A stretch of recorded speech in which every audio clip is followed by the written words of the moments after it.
এবার জ্বালানি তেল সংকটের খবর জানাতে চাই। দিনাজপুর এবং শরীয়তপুর থেকে যুক্ত হচ্ছেন আমাদের দুজন সহকর্মী। প্রথমে চলে যেতে চাই দিনাজপুরে বিপুল সরকার সানির কাছে।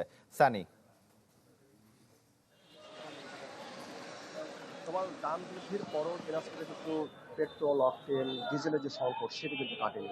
এখন পর্যন্ত সেই সংকট আগের মতোই আছে এবং আমার পিছনে যে মোটরসাইকেলের দীর্ঘ লাইন, এই লাইন কিন্তু প্রায় অর্ধ কিলোমিটার, 400 মিটারের বেশি এই লাইন দেখা গেছে। এবং এখানে পেট্রোল দেওয়া শুরু হয়েছে, পেট্রোল এবং অকটেন দেওয়া শুরু হয়েছে সকাল 11টা থেকে। তার আগে থেকে সকাল 8টা থেকে এখানে যারা গ্রাহক তারা লাইনে দাঁড়িয়েছেন। আজকে তাপমাত্রা কিন্তু 35 ডিগ্রি সেলসিয়াসের উপরে। এই যে তাপমাত্রা, এই তাপমাত্রার অসহ্য তাপমাত্রার মধ্যেও কিন্তু তারা প্রচন্ড রোদের মধ্যে দাঁড়িয়ে এই পেট্রোল সংগ্রহ করছে। শুধুমাত্র তাদের যে এই কষ্ট, সেই কষ্ট নিয়ে এখানে অনেকেই আছেন যারা কর্মজীবী, যারা তাদের কাজ বাদ দিয়ে, অনেকে আছেন চাকরিজীবী, তাদের চাকরি কর্মঘণ্টা বাদ দিয়ে এখানে এসেছেন পেট্রোল এবং অকটেন সংগ্রহ করছেন। ফলে তারা বলছেন যে এটি কিন্তু অসহনীয় একটা দুর্ভোগ।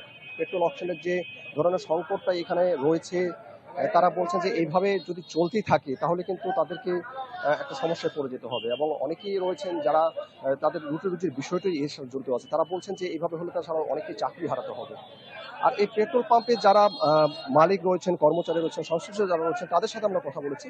পেট্রোল অকটেনের কিন্তু সরবরাহ কিছুটা বেড়েছে। আমি যে পাম্পে আছি, এই পাম্পের ম্যানেজারের সাথে কিছুক্ষণ আগে আমার কথা হয়েছে। তিনি আমাদেরকে যেটা জানিয়েছেন যে এখানে পেট্রোল এবং অকটেন আসতো 3000 লিটার করে, এবারে সেটা বাড়িয়ে 4500 লিটার করা হয়েছে এবং আজকে 4500 লিটার পেট্রোল দেওয়া হচ্ছে।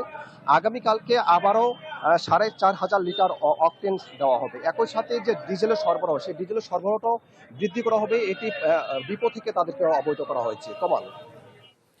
সানি, আপনাকে ধন্যবাদ। দিনাজপুর থেকে চলে যেতে চাই শরীয়তপুরে। সেখান থেকে যুক্ত হচ্ছেন নুরুল আমিন রবিন। রবিন, তমাল, শরীয়তপুরে কিন্তু এই পর্যন্ত আমি এই মুহূর্তে রয়েছি জেলা সদরের আব্দুল জলিল ফিলিং স্টেশন। এই ফিলিং স্টেশনটিতে কিন্তু গত রাত থেকেই পেট্রোল এবং অকটেনের মজুত শেষ হয়ে গিয়েছে এবং শুধুমাত্র অল্প সংখ্যক ডিজেল এখানে মজুত রয়েছে, যেটি এখানকার কর্তৃপক্ষ বলছে।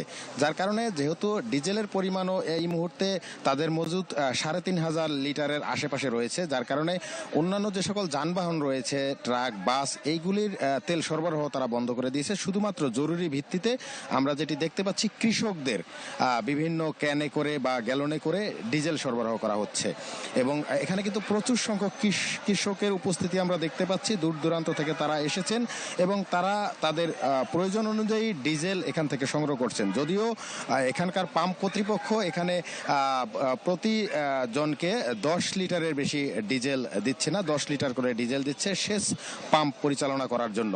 আর পক্ষান্তরে আমি এছাড়াও আরও 3টি ফিলিং স্টেশনে যোগাযোগ করেছি। সেই 3টি ফিলিং স্টেশনের চিত্রও কিন্তু অনেকটা একই। প্রতিটি ফিলিং স্টেশনে পেট্রোল এবং অকটেনের মজুদ পুরোপুরি শেষ হয়ে গিয়েছে, শুধুমাত্র ডিজেল সেখানে রয়েছে। ওই সকল পাম্পগুলিতে আমি দেখেছি যাত্রীবাহী যেই বাস এবং ট্রাক, অন্যান্য যানবাহন রয়েছে, সেগুলিকে ডিজেল সরবরাহ করা হচ্ছে। আর এই পাম্পে যে আব্দুল জলিল ফিলিং স্টেশন, এখানকার কর্তৃপক্ষ যেটি বলছে যে শুক্রবারের আগে এখানে পেট্রোল বা অকটেন আসার কোনো সম্ভাবনা নেই। আর পেট্রোল অকটেনের সরবরাহ না থাকাতেই কিন্তু এই যেই দীর্ঘ মোটরসাইকেলের একটি যানজট আমরা দেখে থাকি, সেটি কিন্তু এই মুহূর্তে নেই। প্রত্যেকটি পাম্পে অনেকটি ফাঁকা পড়ে রয়েছে। তবে আমরা যেটি লক্ষ্য করেছি, বিগত কয়েকদিন ধরে যখনই এখানে পেট্রোল বা অকটেন পৌঁছার খবর গ্রাহক পর্যায়ে পৌঁছে যায়, তখন কিন্তু বিপুল সংখ্যক মোটরসাইকেল আরোহীরা এখানে জড়ো হন এবং প্রাইভেট কার, ব্যক্তিগত যানবাহনের মালিকরা জড়ো হন। বেশ কিছু সময়ে অপ্রীতিকর কিছু ঘটনা, হাঁটাহাতি বা ভুল বোঝাবুঝি, অনেক ধরনের ঘটনায় আমরা দেখেছি। তবে প্রশাসনের পক্ষ থেকে নজরদারি করা হচ্ছে, পুলিশের উপস্থিতিও আমরা লক্ষ্য করেছি আইন শৃঙ্খলা পরিস্থিতি নিয়ন্ত্রণের জন্য। তো তমাল, এই ছিল আমার কাছে শরীয়তপুর থেকে। রবিন, আপনাকে ধন্যবাদ। জ্বালানি তেল সংকটের খবর জানাচ্ছিলেন শরীয়তপুর থেকে নুরুল আমিন রবিন এবং দিনাজপুর থেকে বিপুল সরকার সানি।